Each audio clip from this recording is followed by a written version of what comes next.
Good morning! I'm Taya and welcome back to a new video. Today we are going to be talking about 2026 fashion predictions as well as my own wish list. As a fashion noob, I feel that I'm very new to the world of fashion, but not in the sense that I'm dressing myself for the first time as a 25-year-old woman. No. I think I've always been expressive in my appearance, so maybe I'm not that new. But more so in the sense that I think I care about it more intentionally now. Growing up, I had everything I needed, but clothing-wise, I didn't really have a lot of opportunities to express myself outside of the budget-friendly family places like Kmart. Or if I was lucky, the occasional city beach visit during the sales, if you know, you know. I was, however, very lucky to have grown up a Turkish girl born in Australia, which means that anytime I would go on holidays back to Turkey, my sisters and I took that as like the prime opportunity to go shopping with our nene. So for us, that was kind of our time to go crazy. So now being a young adult and having adult money and living outside of home, especially since moving to the city from a smallish town, I feel like I have the most freedom I probably have had in my life to express myself without having to take into account what other people think and feel. Or, you know, being mindful if it costs too much for my parents to buy, those kind of things. So I am literally left to my own vices.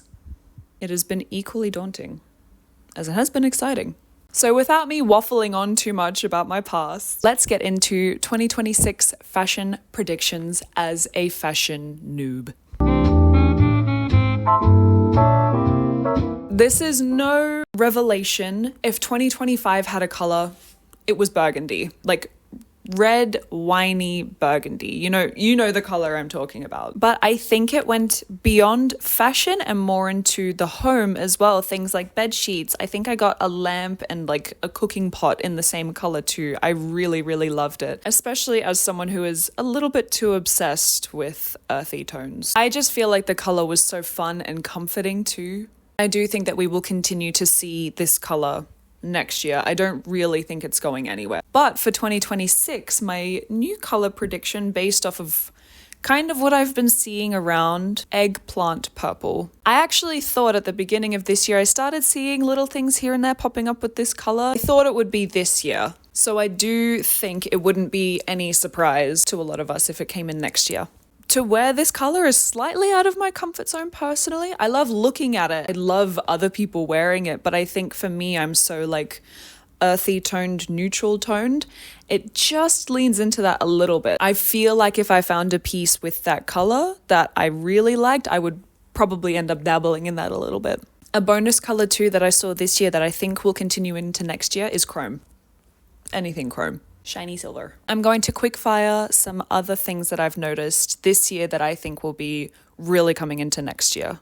Colored stockings. I feel like it's such a fun pop of color and it's really elegant, especially when it's done harmoniously with the rest of the outfit. A bonus one, I've actually been seeing kind of similar like mesh socks that kind of go knee high. I would also put that into this category. They're really cute. Animal print. I think a lot of people are going to feel that this has been overdone this year, and I completely understand. It's nothing new. But for me and my wardrobe, I think it will continue to be a staple. Don't get me wrong, you will not catch me in leopard print jeans. As much as I can appreciate them on other people, for me, I just feel like it's too much. I really appreciate animal prints when they're in smaller quantities and accessories like shoes, like scarves, belts, hair accessories. To me, that's beautiful and I quite like it, but when it's larger things like actual clothing pieces, I don't really like it. Unless it's like a fuzzy jacket. It could work for me.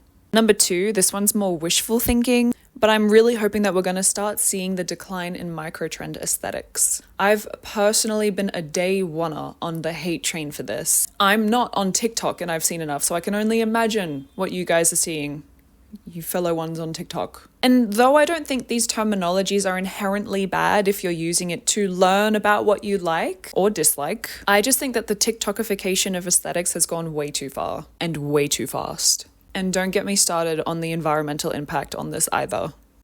Number 3, ballet flats. They've been a thing this year, and I think they will continue to be a thing next year. I think they're just too elegant to be going anywhere anytime soon. And though I haven't got my hands on a pair of tabbies yet, they have been on my wish list for a very, very, very, very, very, very, very long time. I have been drooling over the idea of hopefully getting my hands on a pair soon. To me, tabbies can hardly ever look micro-trendy, especially if they're well made. Like, obviously, I'm not going to be getting my hands on a Margiela anytime soon, if ever. But there are other brands that are hand making these very high quality. With very high quality. One I can name off the top of my head is Woodchuck.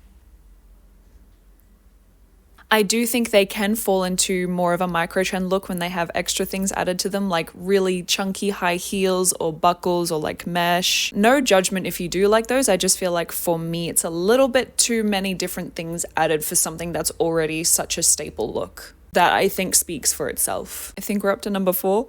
Boots will stay in. I think it was in 2023 and 2024 we had cowboy boots. They were huge. And I feel like this year one of the big boot trends that we had was those kind of knee-high, wide leg, kind of westerny boots with a buckle on the side or sometimes multiple buckles.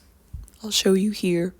I love these, and I don't think they'll be going anywhere anytime soon. I don't know what boot it will be specifically next year, but I do think there will be some kind of a boot trend next year. Number 5, I feel like the general purchases from smaller businesses will take off. It will continue to be on people's minds, especially as things like Temu and Shein are finally being recognized as like incomparably bad fast fashion. Just to name 2, there's obviously more excessive fast fashion brands. It's not nearly sustainable. We know this. I don't need to get into it. I'm hoping at least that they're on the out and more intentional pieces, more thought out pieces and saved for will be purchased next year. I'm hoping at least that it's going to be more of a hopefully less hauls and more thought out purchases. This isn't a specific item, but more just a general mentality that I'm really hoping will stick through 2026, at least a little bit more. Thank you so much for watching. I really hope you enjoyed my little run through of fashion thoughts. You're more than welcome to drop a comment below of what you think, if you agree or disagree with anything. Kindly, please. I'm very open to learning because, like I said, noob. I look forward to seeing what you have to say and how next year will pan out fashion-wise as well. See you again soon. Thank you for being here.